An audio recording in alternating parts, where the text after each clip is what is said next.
Wait, what? I blurted out, nearly choking on my drink.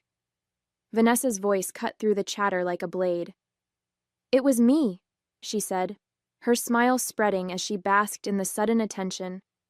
My stepfather's face lit up with gratitude, and my mom's eyes filled with tears of pride. The room went silent save for the hum of the ceiling fan. I sat frozen, my hands clenched in my lap, every muscle in my body tensed. She couldn't have just said that, not after what I told her in confidence. My name is Jessica Neal. I'm 29 years old and work as a social worker. For as long as I can remember, I've been the kind of person who avoids drama and does what needs to be done without making a scene.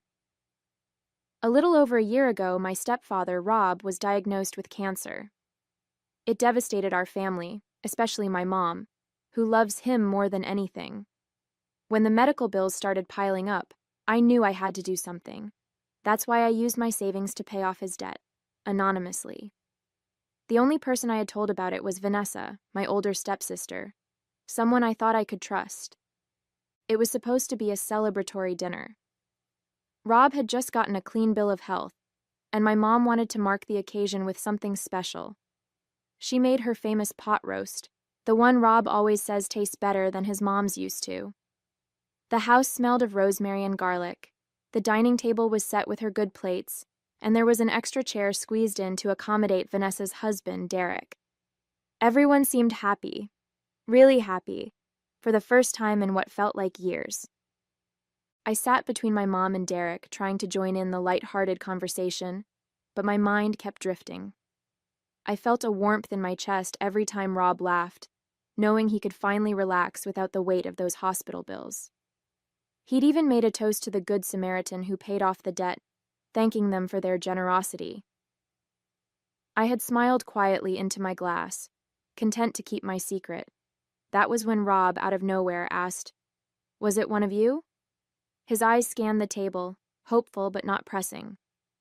My heart sped up, but before I could decide how to react, Vanessa leaned back in her chair, grinning like a Cheshire cat, and said, "It was me." I stared at her, my throat tightening as the room erupted into applause. My mom's face lit up with pride, and she reached across the table to squeeze Vanessa's hand. "I knew it," she said, her voice trembling with emotion. "You've always had such a big heart."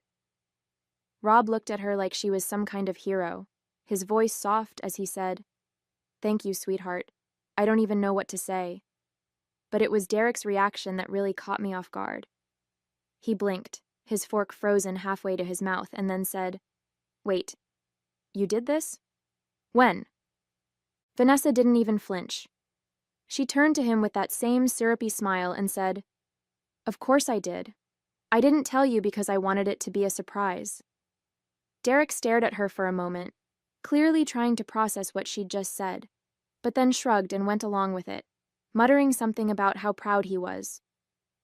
Meanwhile, I sat there in stunned silence, my hands gripping the napkin in my lap so tightly I thought it might tear. She had lied not just to the family, but to her own husband. And the worst part? She didn't even hesitate. Dinner carried on as if nothing had happened.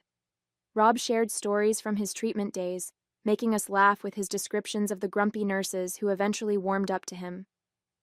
My mom kept chiming in about how strong he had been through it all, and Derek cracked jokes about how Rob must have charmed the doctors to get extra Jell-O cups. The mood was light, warm, exactly what you'd expect at a dinner celebrating a second chance at life. But Vanessa wouldn't look at me. Not once. Every time I glanced her way, she avoided my eyes, focusing intently on her plate or making a point of talking to anyone else at the table. It was like she knew I was daring her to meet my gaze, to acknowledge what she'd done.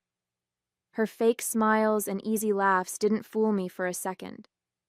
Beneath all her charm, I could see the tension in her shoulders, the tight grip on her wine glass. She knew I wasn't going to forget this, even if I stayed silent for Rob's sake. When dinner finally ended, I could barely get out of there fast enough. I hugged my mom and Rob, told them how proud I was of him for staying strong through everything, and slipped on my coat. Vanessa gave me a quick, perfunctory smile as I walked past her, but I didn't bother trying to say goodbye. My mom called after me to drive safe, but I could barely hear her over the rush of thoughts in my head as I stepped into the cold night air. The drive home felt like it lasted forever. I replayed the night over and over, trying to make sense of what had just happened. It should have been a celebration, a moment of relief after everything Rob and my mom had been through. Instead, it had turned into this bizarre charade. I kept asking myself how Vanessa could sit there and lie to everyone like that, how she could look Rob in the eyes and take credit for something she had no part in. And the worst part? I let her steal the moment because I didn't want to ruin the night for Rob. But now, sitting alone in my apartment, the silence felt unbearable, and I couldn't stop wondering if I'd made the right choice. As I sat on my couch, staring blankly at the TV that I hadn't even bothered to turn on, I knew deep down what I had to do, or rather, what I couldn't do. Telling Rob the truth might have cleared my conscience, but what good would it do for him? He'd been through so much already, and he was just starting to feel like himself again. The last thing he needed was to be dragged into some ugly fight between Vanessa and me. He didn't deserve that, not after fighting so hard to beat cancer. And I convinced myself that staying quiet was the right thing to do. Rob's peace of mind mattered more than my anger or frustration. As much as I wanted him to know the truth, that I was the one who had his back when he needed it most, it wouldn't change anything for him now. If anything, it might make him feel guilty for celebrating Vanessa when he should have been thanking me. And honestly, he didn't need guilt. He needed to heal, to be happy, to focus on living. So, I decided to let it go, for him, if not for me. The next morning, I couldn't hold it in any longer. I called Vanessa while sitting at my kitchen table, my coffee untouched and growing cold. The phone rang twice before she picked up, her tone bright and casual, like nothing had happened. "Hey, Jess," she said, as if we were best friends. "What's up?" I didn't waste time. "We need to talk about last night," I said, my voice sharper than I intended. There was a pause, just long enough to feel heavy. "What about it?" she finally asked, though I could hear the tension creeping into her tone. "You know what?" I shot back. "Why did you lie to everyone and say you paid off Rob's bills? We know that wasn't you. I told you in confidence.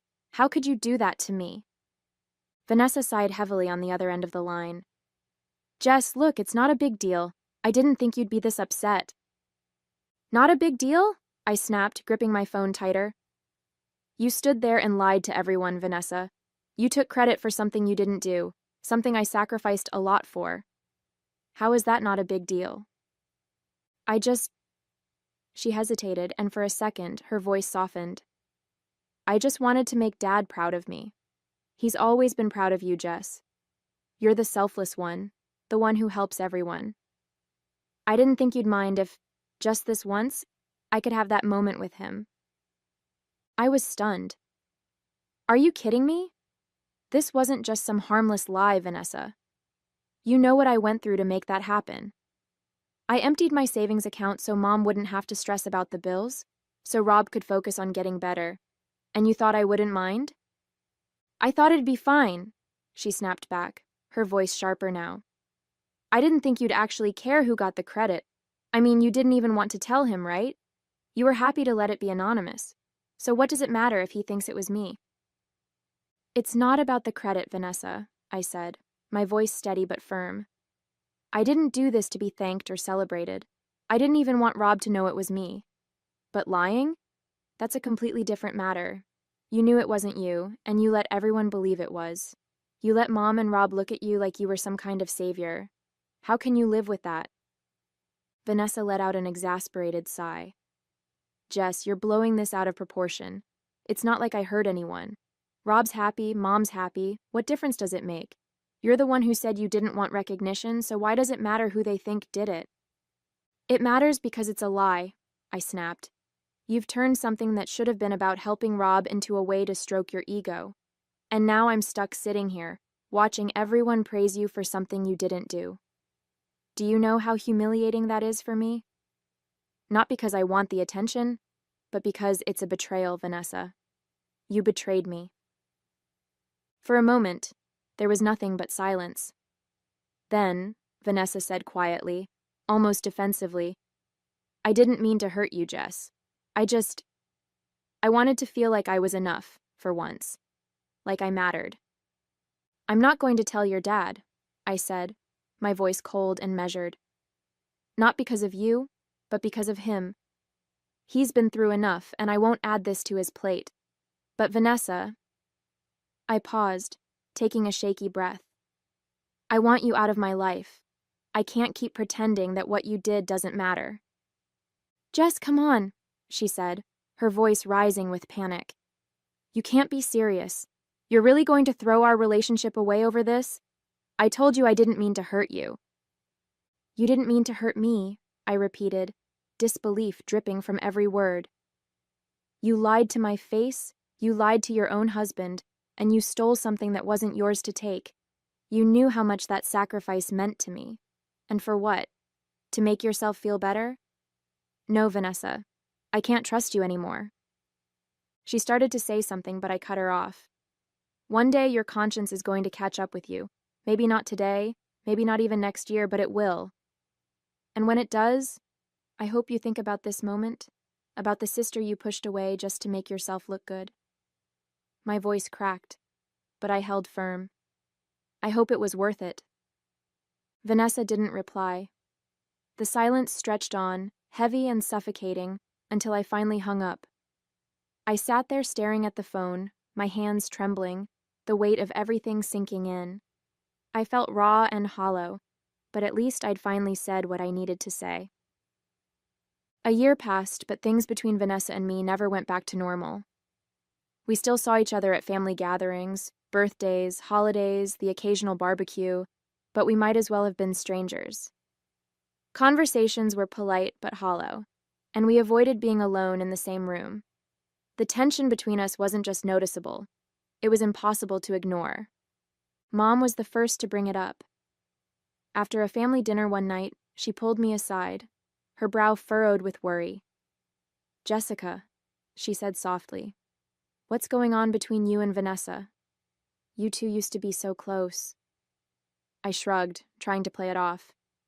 We're fine, Mom. Just busy with life, I guess. But I could see she wasn't convinced. Rob had noticed it too. At Christmas, he asked why Vanessa and I didn't sit together anymore. You two used to laugh so much, he'd said. I forced a smile and changed the subject, but it stung more than I expected. A few months after that Christmas dinner, Vanessa started reaching out. It was subtle at first, texts here and there. Hey, how's work going? Or, Mom said you've been really busy, hope you're okay. I ignored every single one. I couldn't bring myself to engage with her. Each message felt like a tiny jab, a reminder of what she'd done and how easily she had betrayed me. At family gatherings, she tried harder. She'd make small talk or ask me questions about my job, but I kept my answers short and polite, giving her no room to dig deeper. At one dinner, she cornered me in the kitchen while I was refilling my drink. Jess, I know things haven't been great between us, but maybe we could grab coffee sometime? Just talk? I didn't even look at her. I'm busy, I said flatly, brushing past her. She sighed, but I didn't stop to see her reaction. Whatever she was trying to do, it wasn't enough to erase the past year. A few weeks after that awkward dinner, Mom mentioned something that caught me off guard. Vanessa's been going to church, she said, her tone almost hesitant, like she wasn't sure how I'd react. She's been feeling, I don't know, empty, I guess? She told me she's been thinking a lot about life and wanting to make some changes. I raised an eyebrow but didn't say anything. Vanessa, going to church? It didn't add up. She'd never been the religious type. Always too busy, too modern for anything like that. Mom must have noticed my skepticism because she added, I think it's good for her. She seems calmer lately, more reflective. Maybe this is exactly what she needs. I nodded absent-mindedly, but I couldn't shake the feeling that this was another one of Vanessa's attempts to patch things up. If it was, I wasn't buying it. People don't just change overnight, and I wasn't ready to let my guard down. One evening, as I was settling onto the couch with a book, my phone buzzed on the coffee table. I glanced at the screen and saw Vanessa's name. My first instinct was to let it go to voicemail, like I had so many times before. But something stopped me.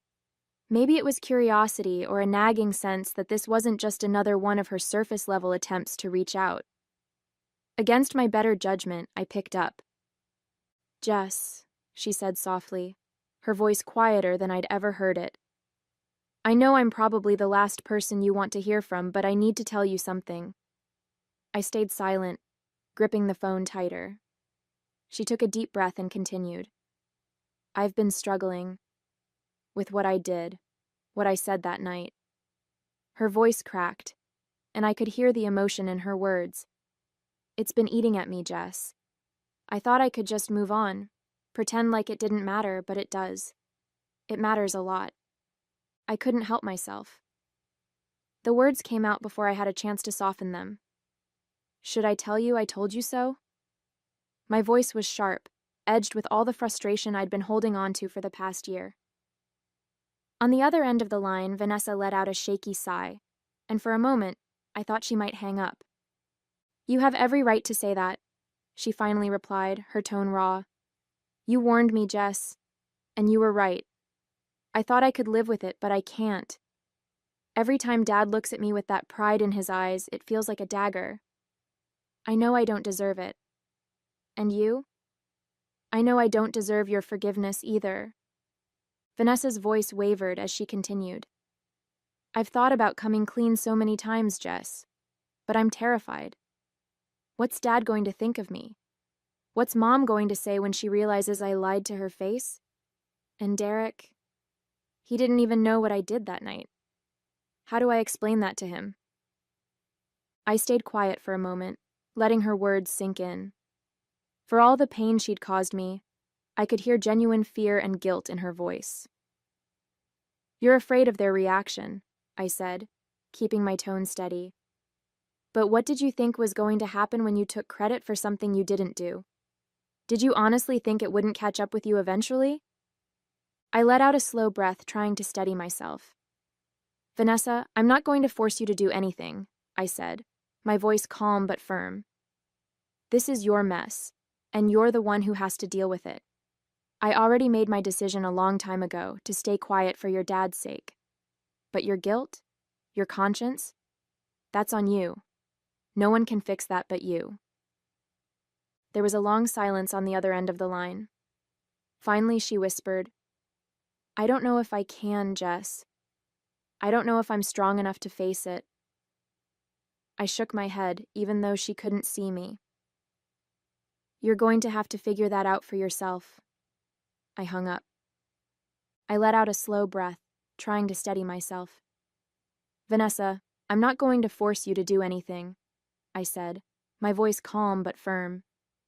"This is your mess, and you're the one who has to deal with it. I already made my decision a long time ago, to stay quiet for your dad's sake.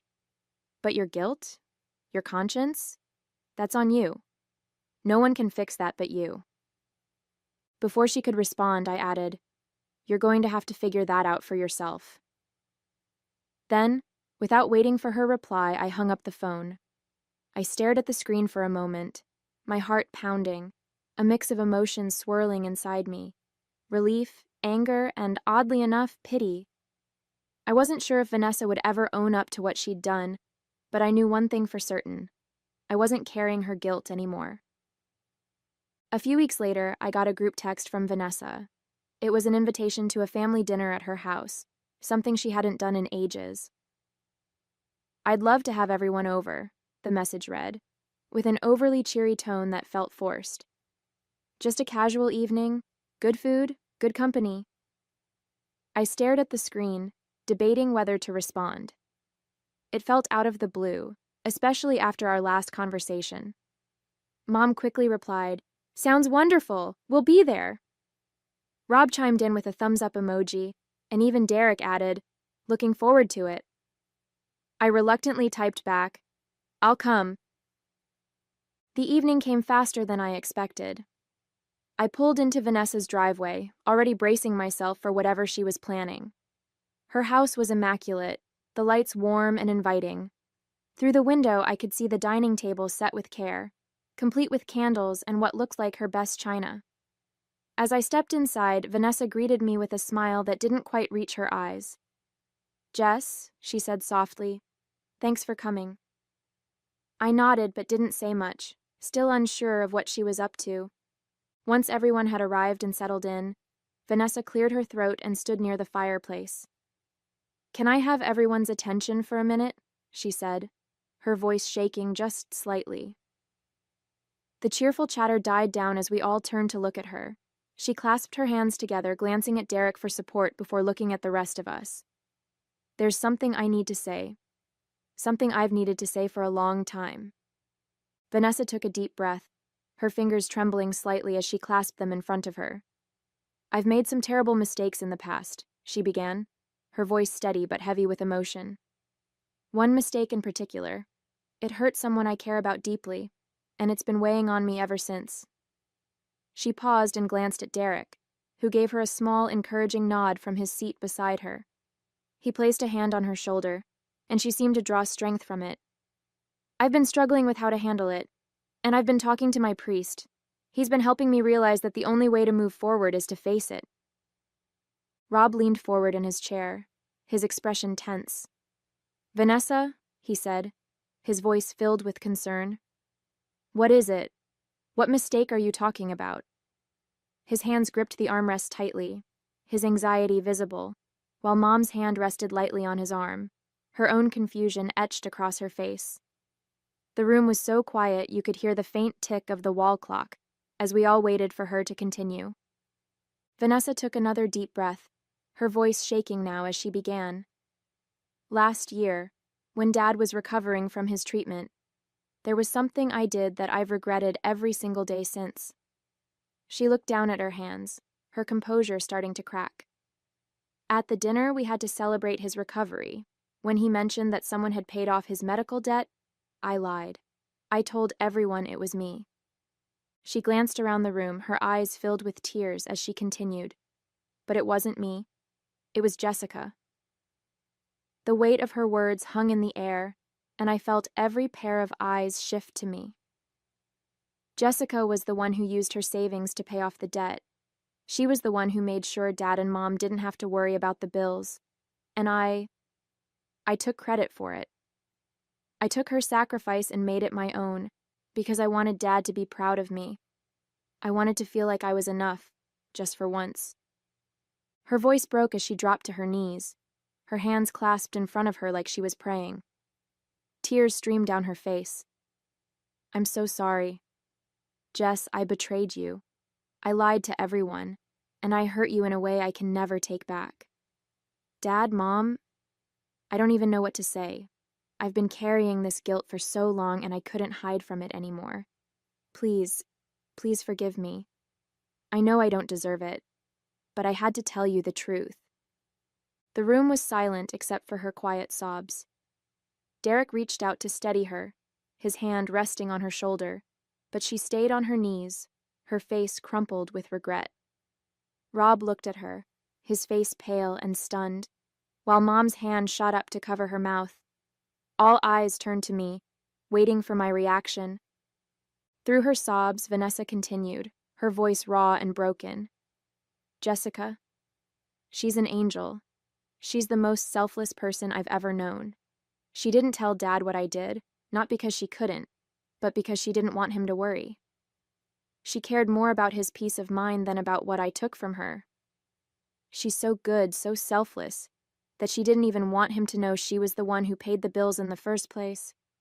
Her shoulders shook as she wiped her face with trembling hands. "I've spent this past year hating myself for what I did to you, Jess. I don't know how you stayed so quiet, how you kept all of that inside while I took what was yours.